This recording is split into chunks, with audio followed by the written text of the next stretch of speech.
दोस्तों, आपने अपनी जिंदगी में कभी न कभी कामुक तस्वीरों को जरूर देखा होगा, लेकिन अगर यही तस्वीर मंदिरों पर बनी हो तो ये काफी हैरानी की बात है। इन हैरान करने वाले प्राचीन स्मारकों में खजुराहो के प्राचीन मंदिरों का नाम भी शामिल है, जो अपनी बेहद बारीक नक्काशियों और कामुक मूर्तियों के लिए पूरी दुनिया भर में फेमस है। इन मंदिरों की दीवारों पर बनी ये कामोत्तेजक मूर्तियाँ यहाँ आने वाले सभी लोगों को हैरत में डाल देती है। इन्हें देखकर लोग सोच में पड़ जाते हैं कि आखिर इन मूर्तियों को क्यों बनाया गया। और दोस्तों, आज की हमारी इस वीडियो में हम इन मूर्तियों का इतिहास व इसके पीछे छिपे रहस्यों के बारे में ही जानने वाले हैं। दोस्तों, अगर आप इस चैनल पर नए हैं तो प्लीज चैनल को सब्सक्राइब करके बेल आइकन दबा दें। दोस्तों, मध्य प्रदेश के छतरपुर जिले में खजुराहो नाम का एक शहर है, जिसका इतिहास बहुत ही पुराना रहा है। बताया जाता है कि इस शहर का नाम खजुराहो इसलिए पड़ा था क्योंकि एक समय यहाँ खजूर के पेड़ों का एक बहुत बड़ा बगीचा हुआ करता था। इसके अलावा कुछ लोग ये भी मानते हैं कि प्राचीन समय में इस शहर के गेट पर खजूर के दो बड़े बड़े पेड़ हुआ करते थे, जिनकी वजह से इसका खजुराहो नाम रखा गया था। वैसे सही कारण चाहे जो भी रहा हो, लेकिन ये बात तो साफ है कि इस शहर के नाम का कनेक्शन खजूर के पेड़ से ही है। हालांकि इस समय की अगर बात करें तो आज ये शहर अपने नाम या खजूर के पेड़ों की वजह से नहीं, बल्कि यहाँ मौजूद कामुक मंदिरों के लिए पूरे दुनिया भर में जाना जाता है। दरअसल खजुराहो में हिंदू और जैन धर्म के कुछ ऐसे प्राचीन मंदिर हैं, जिन्हें भारत की सबसे खूबसूरत और सबसे प्रसिद्ध ऐतिहासिक विरासतों में से एक माना जाता है। इन सभी मंदिरों को एकत्रित रूप से खजुराहो स्मारक समूह का नाम दिया गया है। इन मंदिरों की सबसे बड़ी खासियत इनकी दीवारों पर बनी हुई वो कामुक मूर्तियाँ हैं, जो यहाँ आने वाले लोगों का ध्यान अपनी तरफ खींचती रहती है। साथ ही ये मूर्तियाँ पूरी दुनिया को ये दिखाती है कि भारत की प्राचीन मूर्ति कला कितनी बेहतरीन हुआ करती थी। इन मंदिरों के महत्व का अंदाजा इस बात से लगाया जा सकता है कि साल 1986 में यूनेस्को द्वारा मंदिरों के इस समूह को वर्ल्ड हेरिटेज साइट की सूची में शामिल कर लिया गया था। अब यूँ तो भारत में और भी बहुत से ऐसे मंदिर मौजूद हैं जहाँ कामुक मूर्तियाँ बनी हुई दिखाई देती हैं, लेकिन किसी भी मंदिर में वो बात नजर नहीं आती जो खजुराहो के इन मंदिरों में है। बताया जाता है कि इन मंदिरों का निर्माण सन 885 ईस्वी से 1050 ईस्वी के बीच चंदेला राजवंश के दौरान करवाया गया था। साथ ही इसको बनाने की शुरुआत चंदेला राजवंश के पहले शासक राजा चंद्रवर्मन के द्वारा की गई थी। यही वजह है कि आज इन मंदिरों को बनाने का पूरा श्रेय राजा चंद्रवर्मन को ही दिया जाता है। आपकी जानकारी के लिए बता दें कि राजा चंद्रवर्मन चंदेला राजवंश के सबसे महान राजा माने जाते हैं, क्योंकि 8वीं सदी में उनके द्वारा ही इस राजवंश की स्थापना की गई थी। दोस्तों, उस समय उनके इस साम्राज्य को बुंदेलखंड नाम दिया गया था। आज के समय के हिसाब से देखें तो राजा चंद्रवर्मन का ये चंदेला साम्राज्य यमुना और नर्मदा नदियों के बीच बुंदेलखंड से उत्तर प्रदेश तक फैला हुआ है। दोस्तों, चंदेला राजवंश के सभी शासकों को कला से बहुत प्यार था। यही वजह है कि अपने शासनकाल में उन्होंने इन खूबसूरत मंदिरों का निर्माण कराया था। इन सभी मंदिरों का निर्माण होने में लगभग 165 सालों का समय लग गया था। इस दौरान चंदेला राजवंश के शासक जरूर बदलते रहे, लेकिन मंदिरों के निर्माण का कार्य इसी तरह चलता रहा। इतिहासकार बताते हैं कि शुरुआत में इन मंदिरों की संख्या 85 थी, जो कि लगभग 20 किलोमीटर के एरिया में फैले हुए थे। लेकिन अब इनमें से सिर्फ 25 मंदिर ही बच पाए हैं, जो कि 6 किलोमीटर के दायरे में फैले हुए हैं। दरअसल मंदिरों की दीवारों पर बनी उन कामुक मूर्तियों की वजह से बहुत से लोग इन्हें अश्लील और धर्म के विरुद्ध मानते थे। इसीलिए इतिहास में कई बार इन मंदिरों को नष्ट करने के प्रयास किए गए, जिसमें काफी मंदिरों को ध्वस्त भी कर दिया गया। इसके अलावा गुलाम वंश के कुतुबुद्दीन ऐबक और लोदी वंश के सिकंदर लोदी जैसे और भी कई शासकों ने कई बार इन मंदिरों को नष्ट करने के प्रयास किए, और इस तरह नष्ट होते होते आज खजुराहो में सिर्फ 20 से 25 मंदिर ही बाकी रह गए हैं। दरअसल खजुराहो के मंदिरों पर बनी इन कामुक मूर्तियों में स्त्रियों और पुरुषों के बीच होने वाली काम क्रिया के अलग अलग आसनों को दिखाया गया है। इन दीवारों पर कामसूत्र के अलग अलग आसन बड़ी ही खूबसूरती और कलाकारी से प्रदर्शित किए गए हैं।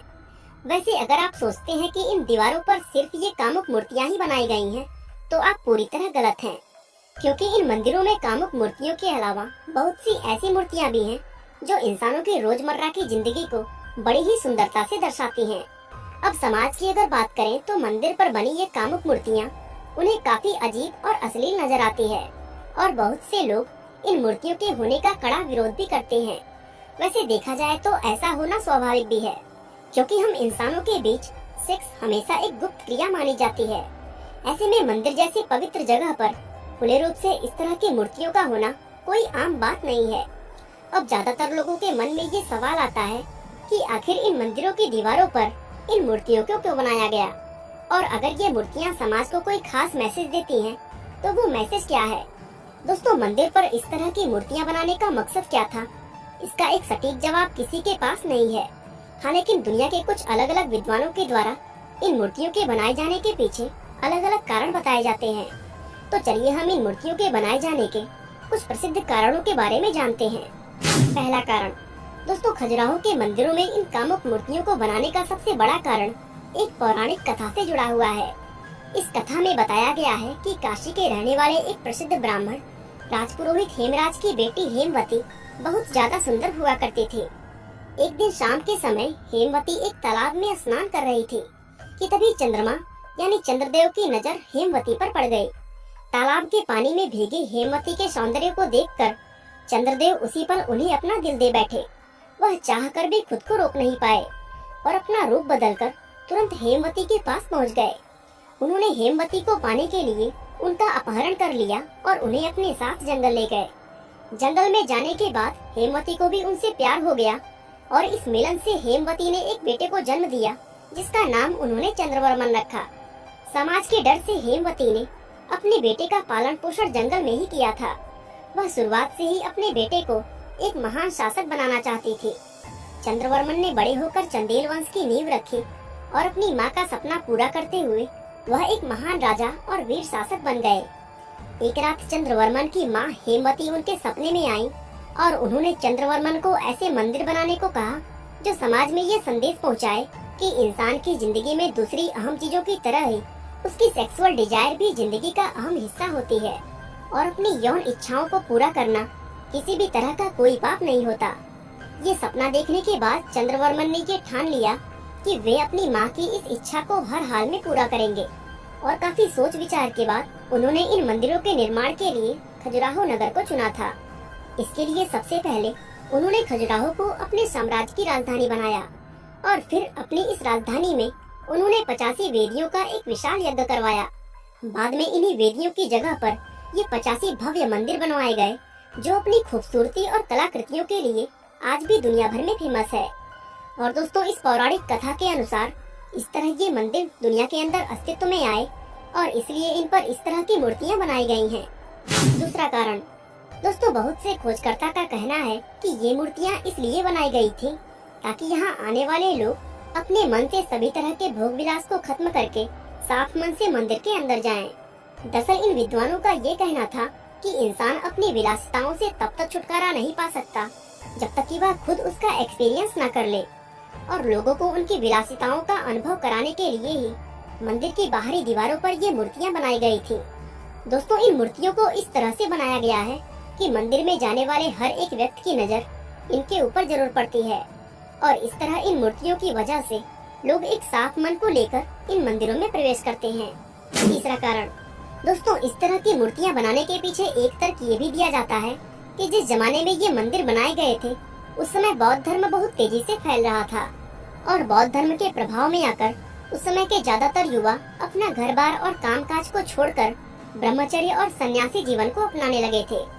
बताया जाता है कि उन युवाओं को फिर से गृहस्थ जीवन की तरफ लुभाने के लिए ही खजुराहो सहित देश भर में इस तरह के मूर्तियां बनाए गए थे। दरअसल हिंदू और जैन धर्म के लोग युवाओं को ये समझाना चाहते थे कि गृहस्थ जीवन अपनाकर भी मोक्ष की प्राप्ति की जा सकती है, इसीलिए इस तरह के मंदिरों को अलग अलग जगहों पर बनाया गया था।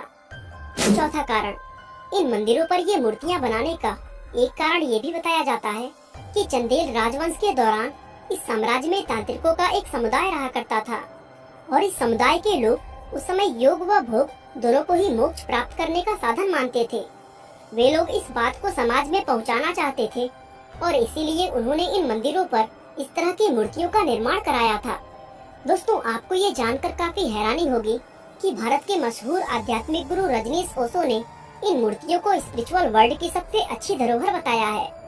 दरअसल ओशो ने अपने प्रवचन संभोग से समाज की ओर में खजुराहो के इन मंदिरों पर खुलकर अपने विचार रखे थे।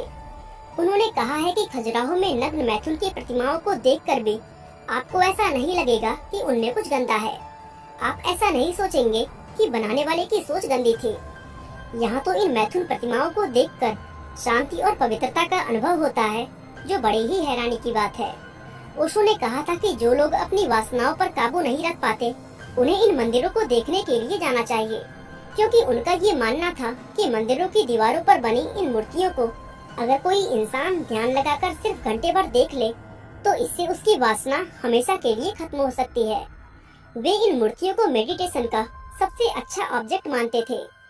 इसी तरह दोस्तों, अलग अलग लोग खजुराहो के इन मंदिरों और मूर्तियों को बनाने के पीछे अपनी अलग अलग राय और सोच रखते हैं। वैसे इनको बनाने की सही वजह चाहे जो भी रही हो, लेकिन इन्हें देखकर एक बात तो कही जा सकती है कि इनको बनाने वाले कारीगर वाकई कमाल की प्रतिभा वाले रहे होंगे। तभी तो उन्होंने उस जमाने में भी बिना किसी आधुनिक टेक्नोलॉजी की मदद से इतने जबरदस्त स्ट्रक्चर्स बनाकर खड़े कर दिए। बाकी दोस्तों, आप क्या सोचते हैं? ये कामुक मूर्तियां बनाने के पीछे क्या वजह रही होंगी? हमें कमेंट करके जरूर बताएं। बाकी आज के लिए बस इतना ही। वीडियो अच्छा लगा तो लाइक, शेयर और चैनल को सब्सक्राइब करना बिल्कुल ना भूलें। आपका बहुमूल्य समय देने के लिए बहुत बहुत धन्यवाद।